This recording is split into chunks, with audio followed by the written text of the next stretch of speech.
The big screen at Toronto Stadium gives Croatia the answer: no goal. Not after a collision everyone saw, not after a foul that split the stadium, not after a clear offside run. Joško Gvardiol had put the ball in the net in the final seconds. Croatia thought it had forced extra time. Portugal thought it had lost control of a match it had already won. Then the ball itself became the witness. The officials judged that Igor Matanović had made a faint touch on Ivan Perishic's cross. That touch changed the offside picture. Mario Pasalic, who helped create Gvardiol's finish, was offside. The goal was gone. Croatia's players protested. Their fans threw bottles onto the pitch. The match was over. Portugal 2, Croatia 1. Cristiano Ronaldo moves on. Luka Modrić almost certainly does not. And the most important moment of the night was not a shot or a save or even Ronaldo's penalty. It was a touch too small to see. That is the story. Portugal are through to the last 16. Croatia are out. Ivan Perisic scored first in the 53rd minute. Ronaldo leveled from the penalty spot in the 68th. Gonçalo Ramos won it in the 94th, glancing in Rafael Leão's cross after coming off the bench. Clean scoreline, messy truth, because this match was not only about who reached Spain next. It was about what football is becoming when a censor can decide the ending of a World Cup career. The old version of this story is easy. Two legends, one last dance. Ronaldo, 41. Modrić, 40. Former Real Madrid teammates, 4 Champions League titles together. More than 400 international caps between them. A match reported as the first World Cup game to feature 2 outfield players aged over 40 on opposing sides. That is the postcard version. The real version was harsher. Both men started. Both men mattered. Neither man owned the match. That is the point. Age did not make this game beautiful. Age made it honest. Modrić was still Modrić in pieces. The body is older. The brain is not. He still found the angle. He still slowed a move by taking 1 touch instead of 2. He still gave Croatia a center of gravity when the match tilted. But Croatia's best work after halftime came through pressure, direct running, and bodies in the box. It was not one man carrying a country. It was a team trying to drag one more tournament out of an era. Ronaldo's night was just as complicated. He scored the goal he had never scored before, his first World Cup knockout stage goal. He became the oldest player to score in a World Cup knockout match. He did it from the penalty spot after Nikola Vlasic was punished for holding Renato Veiga.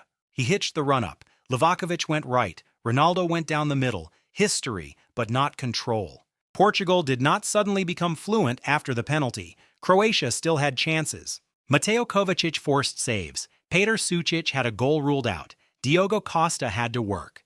Then Roberto Martinez made the call that will follow Portugal into the Spain match. He took Ronaldo off, not in the last 5 seconds, not as a ceremony. In the 82nd minute, with the game alive, Ruben Neves came on. Ronaldo left unhappy. That detail matters because the winner came after he was gone. Ramos finished it. Leão made it. Portugal breathed again. That creates the selection question. Not a social media question.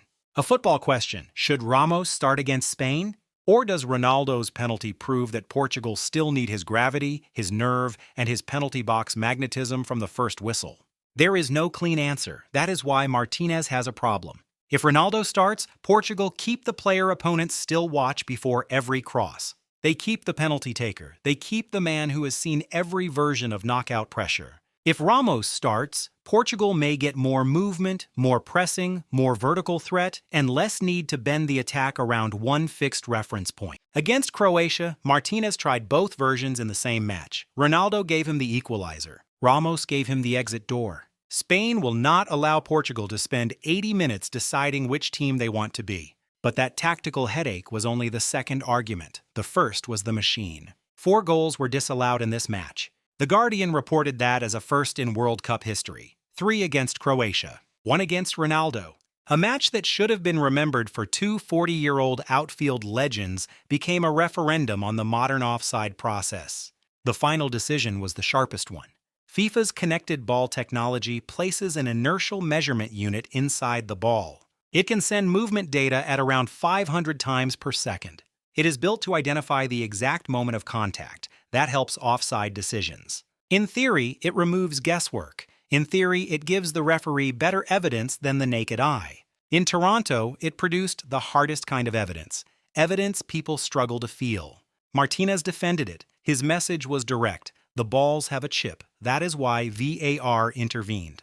It was not a subjective opinion. No lucky call, no bad decision.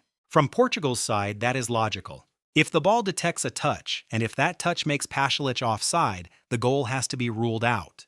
The law is not suspended because Modrić is 40. The law is not softened because the stadium wanted a shootout. Precision is not corruption. But Croatia heard the same explanation and felt something different. Zlatko Dalić said the emotions had been killed. He said VAR can help, but that football has gone too far with it. He did not deny that technology exists. He questioned what it is doing to the experience of the game. That is the bigger issue. Not Portugal, not Croatia, not one referee. Football has moved from what did the referee see to what did the system detect. That is a different sport in the decisive second. The referee still makes the final call, but the emotional authority has shifted. A goal can happen in front of 40,000 people and then disappear because a spike of data says the move began differently than the eye believed. A touch too small to see. Let's be fair. Croatia were not robbed in the simple lazy sense. The available reports say the technology detected the touch. The VAR process followed. The on-field review happened. The decision is defensible within the current rules. Calling it pure injustice ignores the evidence, but calling it clean justice also misses something. Fans do not watch football as a data file. Players do not celebrate in calibrated frames. Coaches do not spend a lifetime in the game, so the final memory can be a technical explanation they cannot challenge. If football wants this level of precision, it needs a better public language for it. Fast, clear, visible. Not just trust the chip, because trust is now part of the rulebook, whether FIFA likes it or not. And that is where Portugal should be careful. The decision was correct enough to send them through. It was not convincing enough to make them look strong. Reuters described the feeling around Portugal as relief rather than euphoria. That fits. Portugal had entered the tournament as one of the teams with enough talent to go deep. They finished second in Group K behind Colombia after 2 draws in 3 games. Their midfield has been questioned. Bruno Fernandes and Vitinha have faced scrutiny. Their attack still swings between threat and delay. Against Croatia, the pattern stayed uneven.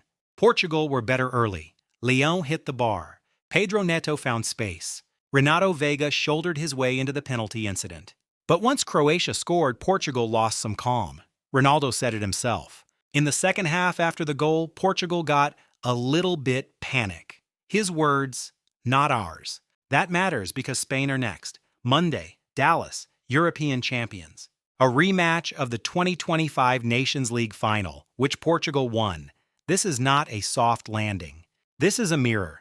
Spain will look at this match and see pressure points. Can Portugal defend the wide areas when the tempo rises? Can their midfield dictate without drifting? Can Ronaldo press long enough? Can Ramos be left out after scoring the winner? Can Leão carry the attack without being asked to rescue it every 10 minutes? Portugal got the result. Spain will ask for the proof. Croatia leave with a different question. Not tactical, historical. Is this how Modric's World Cup story ends? Dalić said it was probably Modric's last World Cup. He also left a sliver open.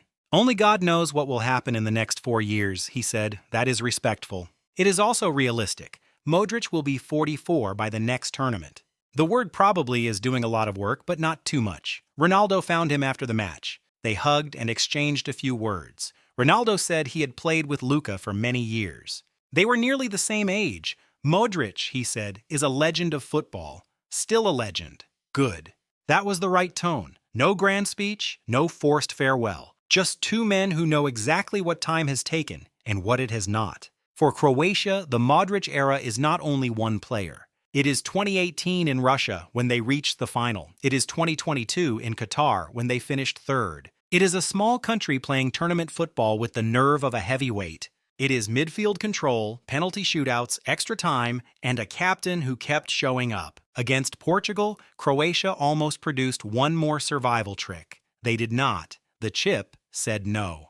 The screen said no. The bracket said no. A touch too small to see. And still, the most human image of the night did not belong to Modrić alone. It came after the whistle. Ronaldo put on Portugal's number 21 shirt, Diogo Jota's number. This match was played in Toronto on July 2nd, but in Portugal the date had already turned into July 3rd. 1 year since Jota and his brother Andre Silva died in a car crash in Spain. Portugal had carried that loss into the tournament.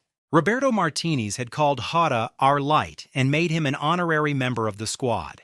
Ruben Neves, now wearing number 21 for the national team, kissed a wristband with Jota's name during the anthem. Jota's image appeared on the big screen. On 21 minutes, fans stood with a banner and balloons marked 21. Then came the win. Then came Ronaldo in the shirt. Then came the team walking toward the Portugal fans. That part should not be shouted over. It should be left clean. Gonçalo Ramos, the man who scored the goal that sent Portugal through, said they talk about Jota every day. He gives us strength. 5 words. Enough. It also gives the Ramos story another edge. He is not only the football debate after Ronaldo. He was the player who turned Portugal's tribute night into another match. The young striker scored while the old captain watched. The team honored the absent number. 21 while preparing to face Spain with a decision it can no longer avoid. This is why the game matters beyond the score. It had the past, Ronaldo and Modrić, 2 players from a Real Madrid age that still echoes. It had the present, Ramos, Leão, Vega, Matanovic, Pasalic, Gvardiol, and a match decided by centimeters and sensor data. It had the future, Portugal versus Spain, and a coach forced to pick not the best story, but the best team. And it had the uncomfortable new truth of elite football.